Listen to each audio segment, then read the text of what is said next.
versos 16 a 20, nós vamos ler esse bloco, esse trecho, mas eu vou focar somente no versículo 17, tá?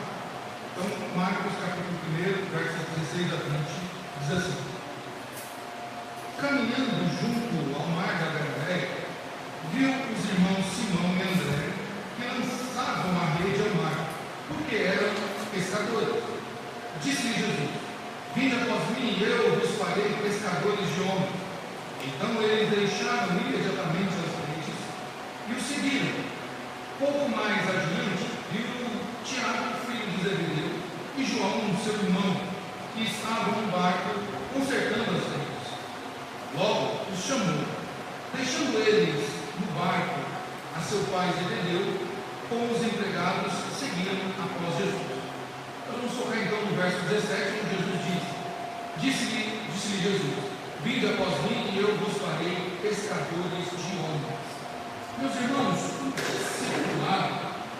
o discipulado de Jesus, ele transformou profundamente a vida desses homens do primeiro século.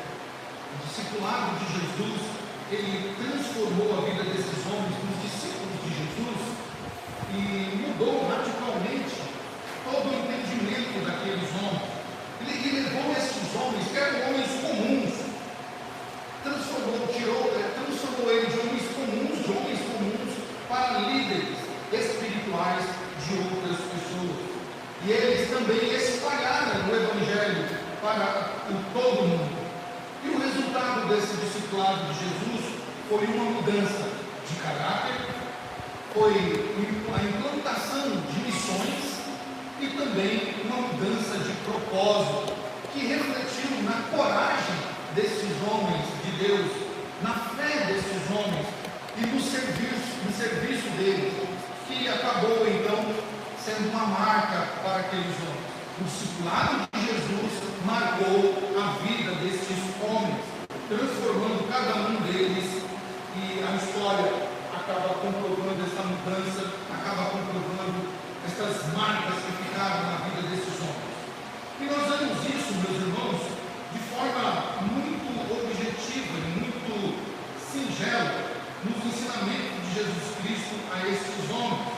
Quando nós olhamos para o texto que nós lemos, nós vamos ver que Jesus chama esses homens. Ou seja, antes de tudo aqui nós vemos que Jesus, o primeiro passo para o discipulado é Jesus observa neles um chamado, uma vocação. A primeira coisa que nós aprendemos com Jesus sobre o discipulado é: para aqueles que eu vou discipular, eu preciso ver neles vocacionado. E Jesus vê isso nesses homens, vocacionado. Jesus olha para eles e vê em eles que eles têm vocação. Por quê, meus irmãos?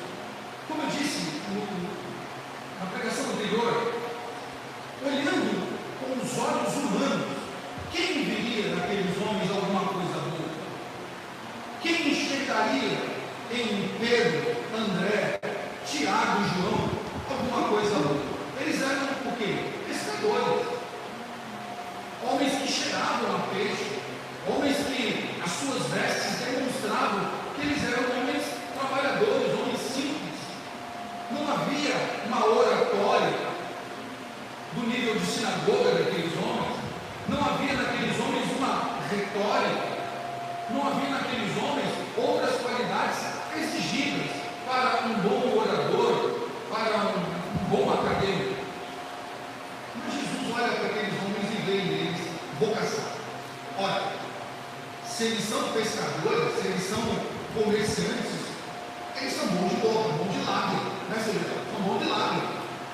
Então Jesus olha e fala assim: se esses homens desbravam o mar, se esses homens enfrentam a fúria do mar, se esses homens têm coragem de sair e enfrentar o mar e depois comercializar esses peixes, o que eles não farão como ensinamento? O que eles não farão se forem ensinados, se forem discipulados?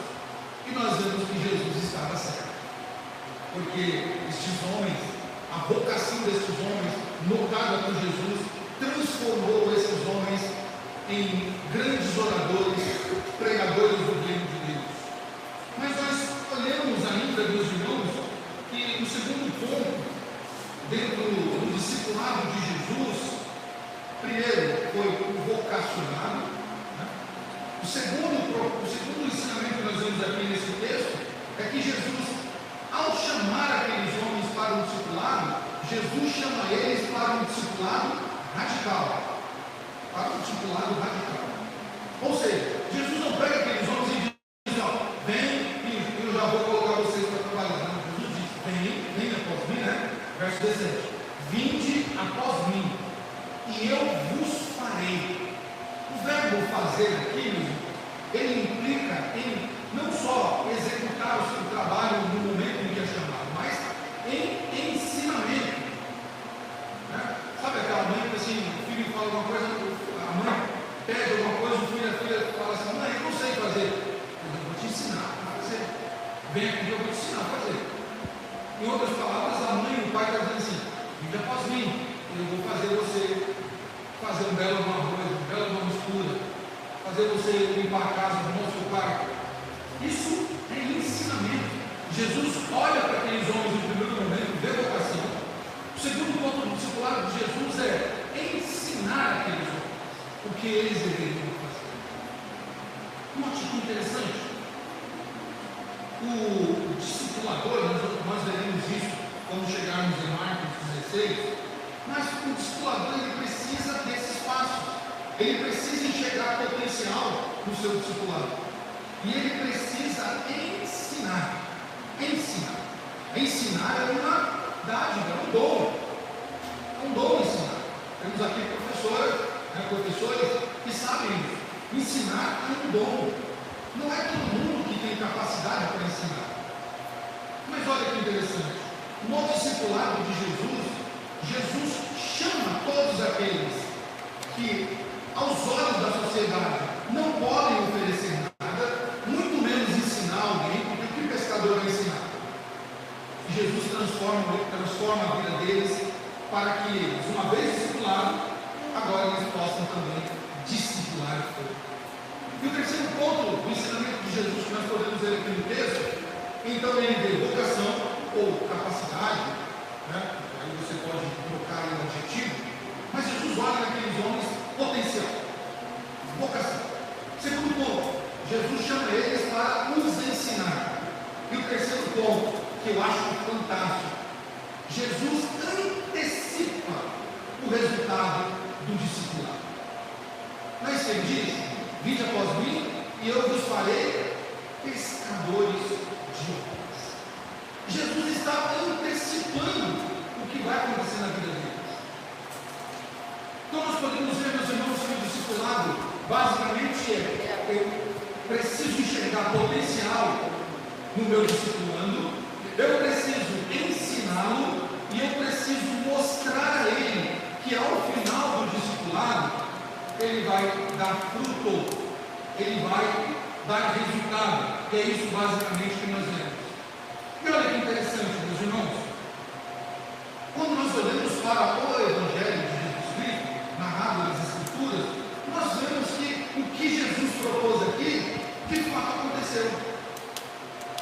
Se eu e você não tivesse a história contada, a gente ia olhar iguais aos que estavam próximos de Jesus, e dizer assim, mas espera lá, ele chamou Pedro, não tem cabimento.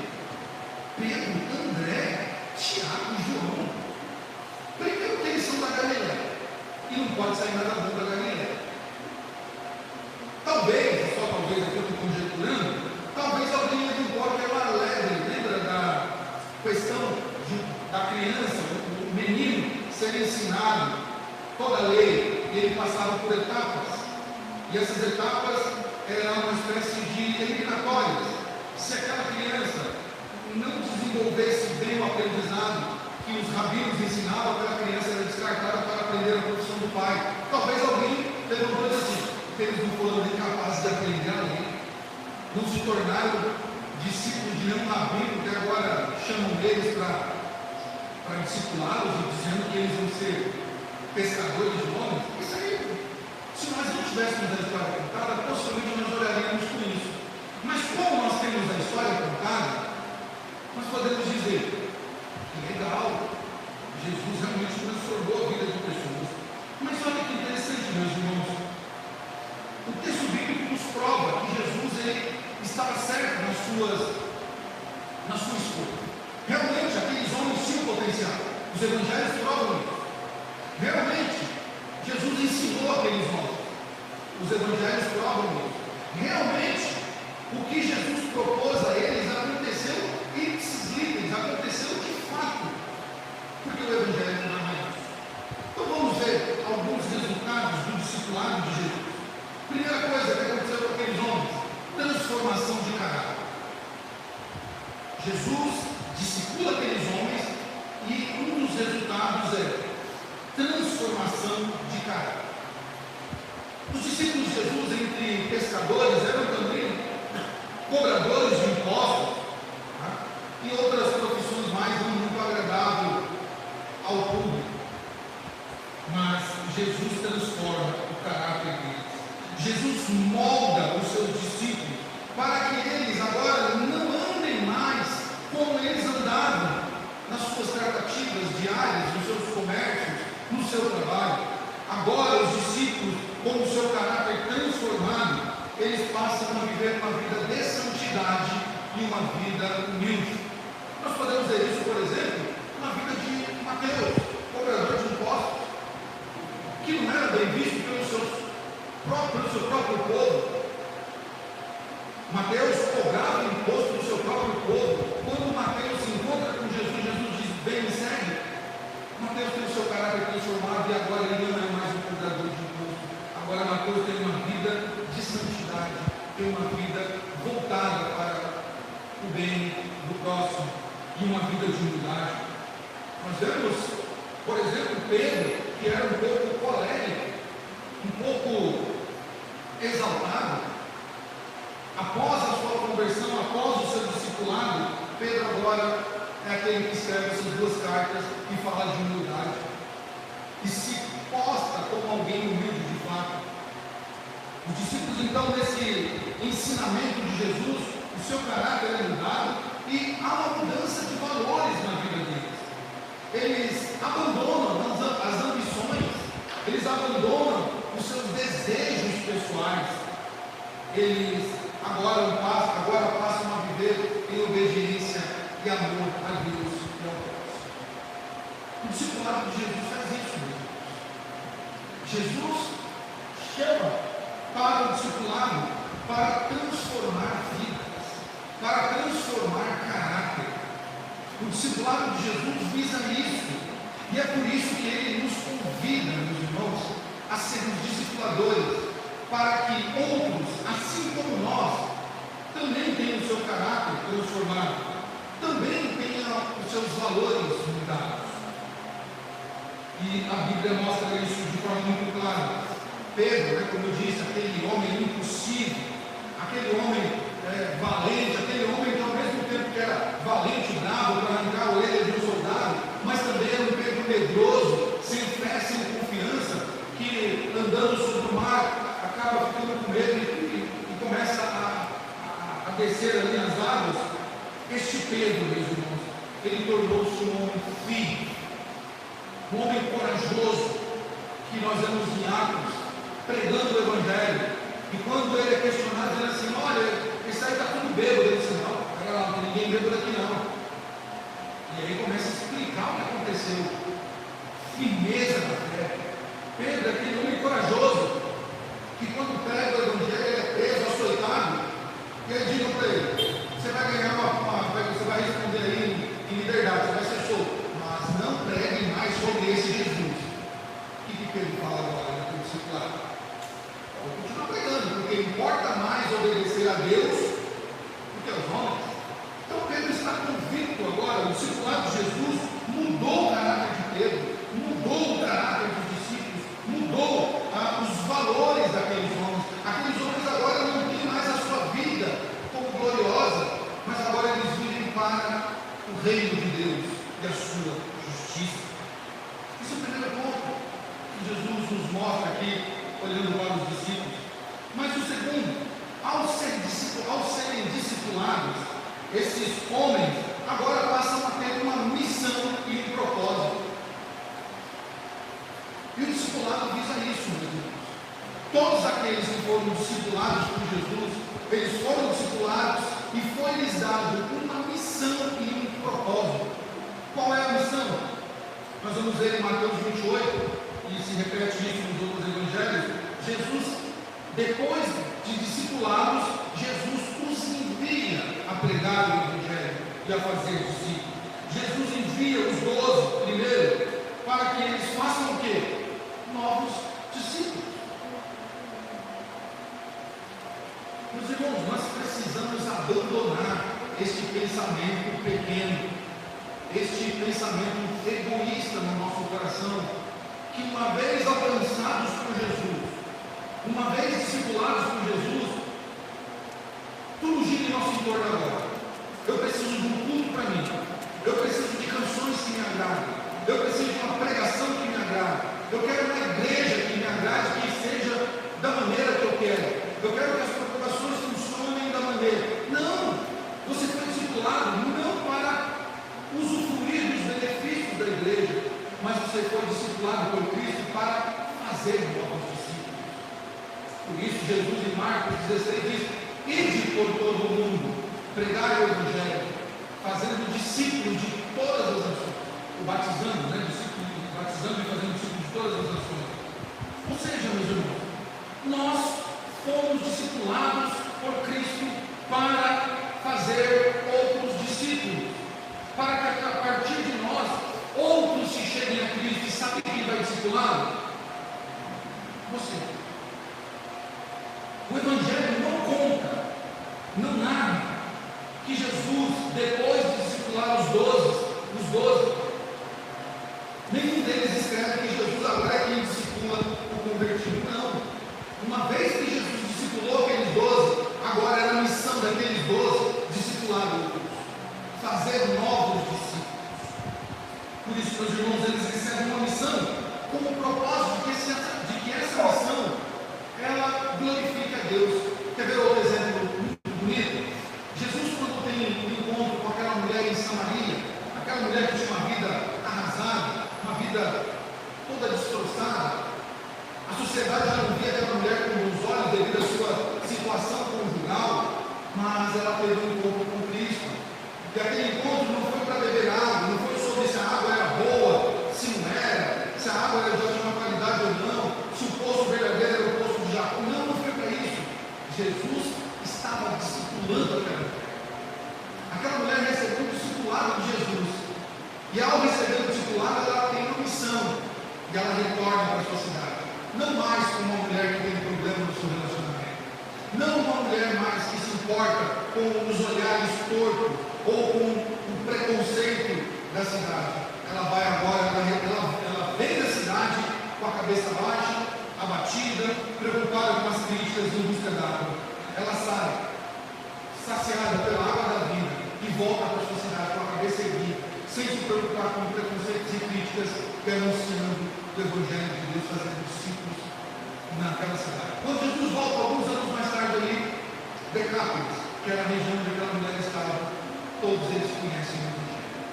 Todos eles ouviram falar de Jesus Cristo a partir daquela mulher que foi discipulada por Jesus. O propósito é esse, meus irmãos, glorificar a Deus. E nós vemos então que o discipulado, a missão dele é expandir a fé cristã. O discipulado, ele resultou na propagação do Evangelho naquele mundo antigo. Aquele mundo do primeiro século foi alcançado, todas as regiões da Grécia, da Espanha, na Europa, uma parte da Ásia, a África, esses territórios foram alcançados. A fé cristã expandiu, porque aqueles que Jesus chamou e discipulou e os preparou, eles foram enviados para fazer outros discípulos. E essa missão que eu e você temos, meu irmão e minha irmã, é de fazer outros discípulos. Nós somos discipulados. Alguém nos discipulou. Alguém nos discipulou quando eu cheguei. Alguém nos ensinou o passo a passo das Escrituras. Alguém sentou conosco e nos ensinou o valor das Escrituras. Alguém sentou conosco e aproveitem da fé cristã. Nós passamos por esse processo. Para quê? Para agora eu sentar no banco e somente usufruir? Não. Para que você discipline. Para que você faça com os outros aquilo que fizeram com você. Propagar a fé cristã. Expandir a fé cristã. E isso, meus irmãos, é um compromisso com obediência. Aqueles homens passaram a viver não apenas como aprendizes, mas como mestres que guiavam outros que estavam sendo discipulados. Meus irmãos, vocês que estão aqui nesta noite e outros que nos assistirão futuramente, Jesus nos chamou e nos discipulou, mas agora nós não somos mais aprendizes, nós agora precisamos ensinar.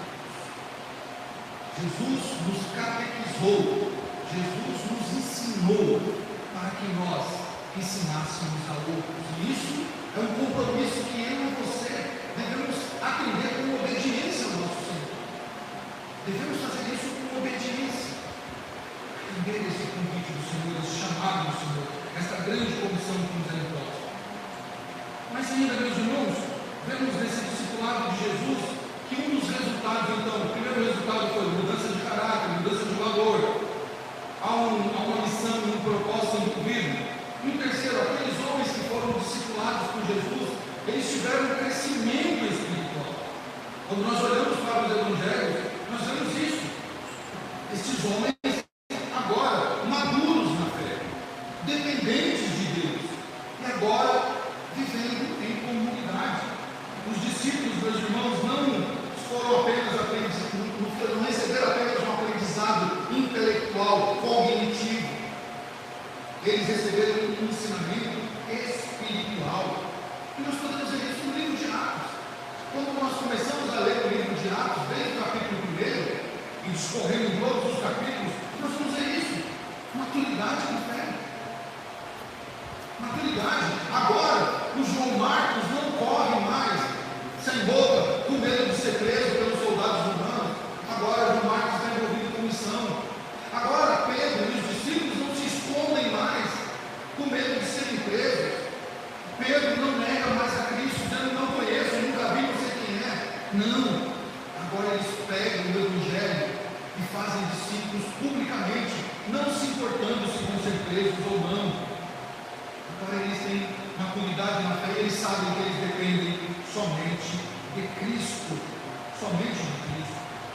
E o próprio Pedro vai falar sobre isso, sobre essa maturidade que ele passou, ou que ele recebeu no seu discipulado. Quando ele escreve a sua primeira carta, ele fala, depois de glorificar Deus, ele fala da santidade de vida no capítulo 1, que é preciso ter. Ele fala sobre essa santidade que deve ser vivida em amor.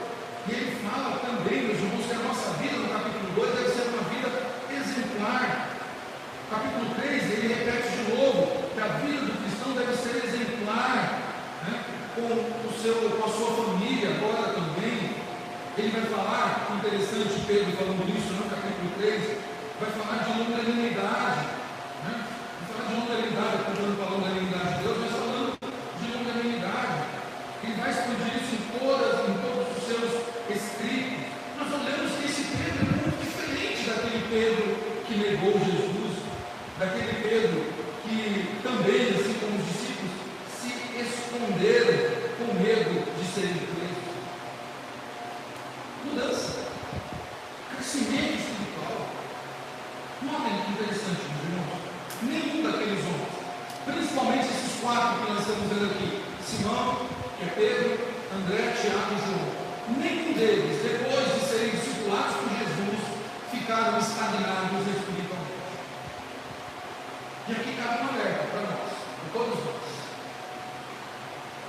Se em todo esse tempo de caminhada, de crente que nós temos, tempo de crente que nós temos, se não houve uma mudança espiritual em mim, eu preciso rever o meu cotidiano. Eu preciso rever. Eu não estou dizendo que nós não podemos passar por altos e baixos. Podemos. Fatalidades,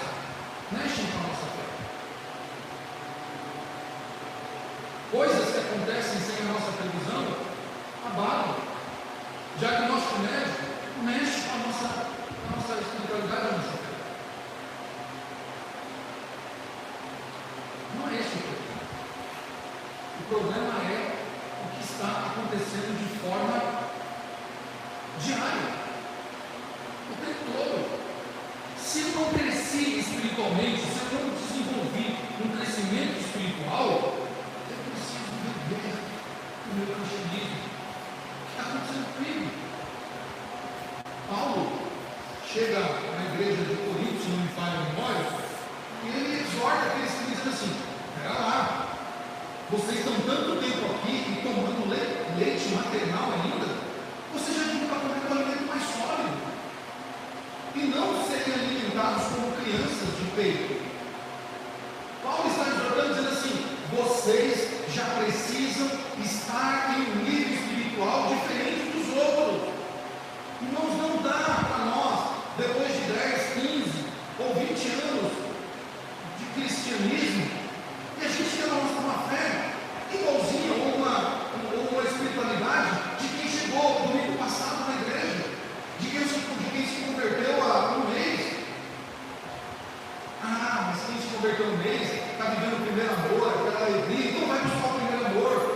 Então iremos buscar o primeiro amor. Essa é uma exortação lá na igreja, as 7 igrejas da Ásia, né? Exortação que Deus dá: volte ao primeiro amor.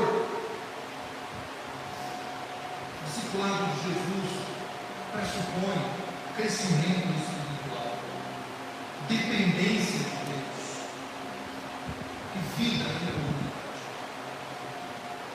Indo para o final, ainda o quarto ponto no discipulado de Jesus que nós podemos observar a partir do verso 17, que é o impacto histórico que esse discipulado de Jesus fez. Irmãos, muitos homens tiveram discípulos: Platão, Sócrates, Aristóteles e tantos outros aí, para não ficar só na filosofia, na política, na economia, na própria religião. Tantos homens tiveram discípulos, mas discipulado radical como o de Jesus não houve, meus irmãos. Tanto é que houve um impacto na história. Somente Jesus conseguiu pegar 12 homens improváveis, 12 homens que não tinham, dentro do olhar social, aqueles homens não tinham qualificações para se tornarem o que eles de fato se tornaram. O que nós vemos a partir do discipulado de Jesus? A fundação da igreja de Cristo na terra. O discipulado de Jesus, meu irmão, foi a base para o surgimento da igreja no modelo que nós estamos vendo hoje. A igreja de Cristo, vejam só, aqueles homens foram responsáveis, né, por serem usados por Deus para a instituição da igreja como organismo terreno. Que outro discipulador fez isso? Qual outra grande obra que algum discipulador deixou através dos seus discípulos? Passaram mais de 2 anos e nós olhamos para a história e vemos esse marco histórico, esse impacto histórico desses homens usados por Deus, discipulados pelo Senhor. Mas ainda há outro impacto histórico, que é o testemunho até a morte. Muitos daqueles discípulos foram martirizados, mostrando fidelidade até o fim. Meus irmãos, ninguém morre por mentira. Ninguém. Isso aqui, até uma criança aprendendo ainda sabe, ninguém morre por mentira. Ninguém morre. Pegando o exemplo da criança. A criança, ela faz uma arte, ela nega. Mas quando o chicote começa a estralar, ela confessa. Criminosos fazem os seus crimes, cometem os seus crimes, eles negam até quando chegam diante do policial. Na confessa. Ninguém morre por uma mentira. Ninguém nega uma verdade, né, se aquela verdade não for verdade de fato. Esses homens, meus irmãos, eles trouxeram um impacto histórico, porque mesmo diante da morte, eles testemunharam a sua fé e morreram fiéis ao Senhor até o fim. E não é o caso aqui, mas só para os irmãos terem uma ideia, o estilo de morte que esses homens eram submetidos, vocês não têm ideia. Nós temos conhecimento de alguns instrumentos de martírio que eram feitos, os mais tradicionais, mas havia outros muito cruéis. Roma usava pelo menos 80 tipos de instrumentos para martirizar alguém, para tirar a vida de alguém. Tenebrosos, meus irmãos, tenebrosos, que se nós fôssemos descrever, ou mesmo colocar a imagem, eu tenho certeza que muitos de vocês não dormiriam nessa noite. De tamanha crueldade, tamanha a sagacidade que aqueles homens faziam com os discípulos. Era cruel. Alguém morreria numa mentira, se submeteria a passar por tortura, ou olhando para aqueles instrumentos ali, não vou morrer por aqui. Não, ninguém morreria por uma mentira. Esses homens ensinados por Jesus, discipulados por Jesus, testemunharam do seu discipulado até a morte. E o legado deles, meus irmãos, foi duradouro. O modelo de discipulado continua sendo seguido por todos os cristãos até hoje. Por isso, quando nós olhamos para esse versículo, quando Jesus diz: vinde após mim, e eu vos farei pescadores de homens, meus irmãos. O antecipamento do projeto de Deus na vida de um discipulador dá-nos a certeza de que aquele que prometeu, ele é fiel para cumprir. E nós não podemos duvidar, nós não precisamos temer, porque ele vai cumprir na nossa vida. Por isso, meus irmãos, a conclusão deste pensamento, ou desse ensinamento, é simples. O resultado do discipulado de Jesus na vida dos discípulos foi uma transformação radical de caráter, de valores. Agora aqueles homens estavam dispostos a morrer por algo. Agora a vida deles tinha um sentido. Agora eles sabiam que a vida deles era um esterco aqui na terra, que eles precisavam buscar o reino de Deus e a sua justiça, porque todas as outras coisas não seriam acrescentadas. Agora faz sentido olhar o texto e ver o que cada um dos apóstolos testemunharam diante da morte, porque eles sabiam, como Paulo, ainda que a casa terrena se desmorona, né? Há um edifício construído no céu, e esse não vai desmoronar. Eles tinham confiança. Eles executaram a missão deles com obediência, e houve neles um crescimento espiritual. E tudo isso, meus irmãos, fez com que esses homens se transformassem em testemunhas da fé cristã ao longo da história. E não só na nossa cabeça, no nosso pensamento ao lermos, mas testemunhado nas Escrituras, por Hebreus capítulo 11, dizendo que o mundo não foi digno daqueles homens, chamados heróis da fé, como nos livros das histórias, como nos demais livros que hoje contam cada nome de homem e mulher que passaram pelo discipulado de Jesus e tiveram suas vidas mudadas. Esse processo, meus irmãos, não apenas mudou a vida deles, mas também deu origem a um movimento que continua vivo até hoje, que é o movimento cristão. Por isso, há um convite. Esse texto não é um texto morto, como outros livros. Esse texto que nós vemos aqui, o verso 17, ele não é um texto que entrou em descontinuidade. Não é um texto que não faz sentido. Não é um texto que foi, ou uma frase que foi dita para alguém e ela se cumpriu no passado e é executada a sua missão. Não. Esse texto continua vivo hoje. Mas ele não é mais para Pedro, não é mais para André, não é mais para Tiago e João. Mas ele é para você, é para mim. O convite de Jesus hoje, meus irmãos, é: vinde após mim, Heitor, vinde após mim,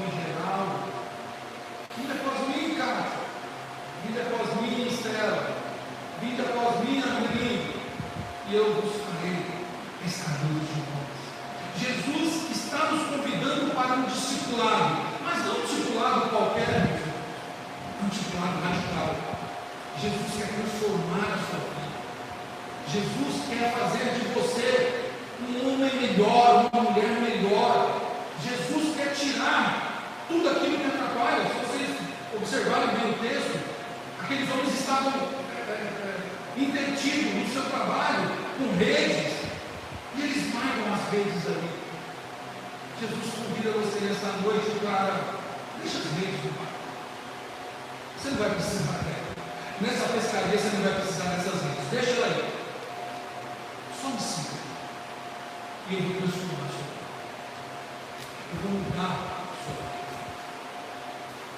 Eu vou marcar o teu nome na história da cidade onde você vive.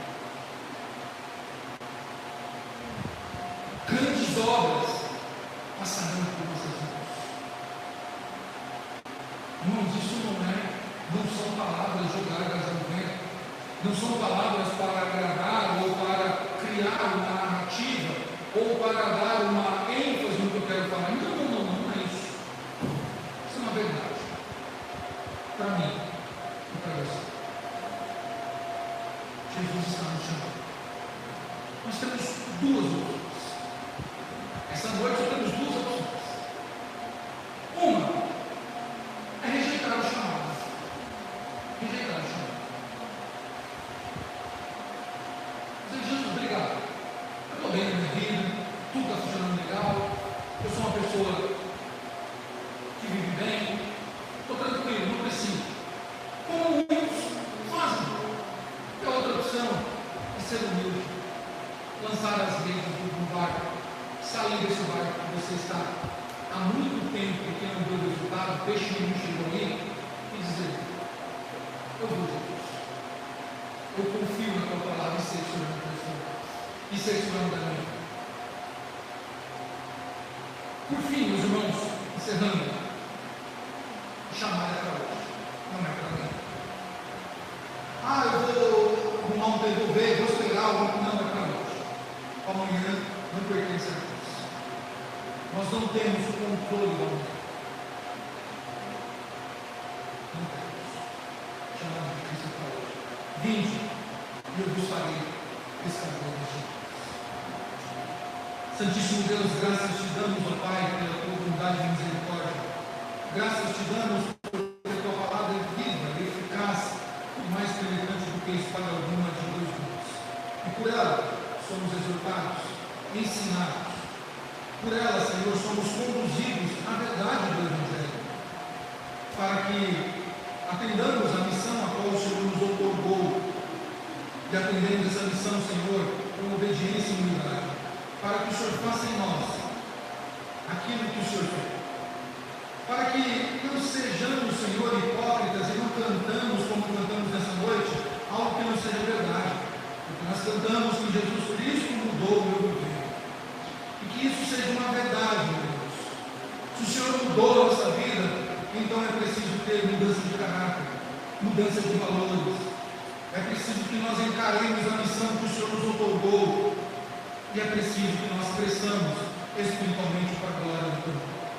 Ajuda-nos, a Deus, fazendo com que reflitamos nessa noite, que venhamos a refletir sobre o que ouvimos em tua parte. E que não sejamos, meu Deus, orgulhosos, que não colocamos obstruções no nosso coração para não ouvir o que o Senhor diz, mas que nós sejamos humildes e atendamos o chamado do Senhor, que nessa noite nos convida para seguir. O Senhor certamente nos fará pescadores de homens. Obrigado, Senhor, por esta noite, obrigado por tudo que o Senhor fez e tem feito em nós. Oramos pedindo que o nosso retorno aos nossos lares seja debaixo da tua proteção e da tua graça. E pedimos que o Senhor continue nos ajudando nas nossas fragilidades. Assim oramos em nome de Cristo Jesus.